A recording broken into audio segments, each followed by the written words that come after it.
ನಮಸ್ಕಾರ. ನಾಡಿನ ಸಮಸ್ತ ಜನತೆಗೆ, ವಿಶೇಷವಾಗಿ ಕೋಲಾರ ಜಿಲ್ಲಾ ರೈತ ಬಂಧುಗಳಿಗೆ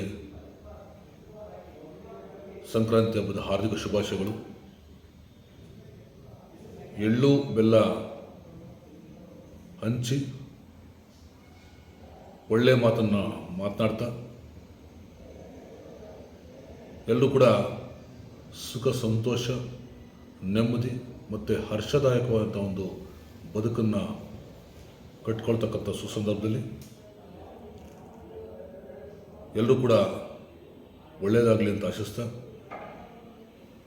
ಒಳ್ಳೆಯ ಮಳೆ, ಬೆಳೆ ಹಾಗೂ ಒಳ್ಳೆಯ ಬೆಲೆ ಸಿಗುವಂಥದ್ದಾಗಲಿ, ಅದರ ಮೂಲಕ ರೈತ ಬಂಧುಗಳು ನೆಮ್ಮದಿ ಮತ್ತು ಸಂತೋಷವಾದ ಒಂದು ಜೀವನ ನಡೆಸುವಂಥದ್ದಾಗಲಿ ಅಂತೇಳಿ ಈ ಸಮಯದಲ್ಲಿ ದೇವರ ಪ್ರಾರ್ಥನೆ ಮಾಡ್ತಾ ಮತ್ತೊಮ್ಮೆ ಪ್ರತಿಯೊಬ್ಬರು ಕೂಡ ಸಂಕ್ರಾಂತಿ ಹಬ್ಬದ ಹಾರ್ದಿಕ ಶುಭಾಶಯಗಳು. ನಮಸ್ಕಾರ.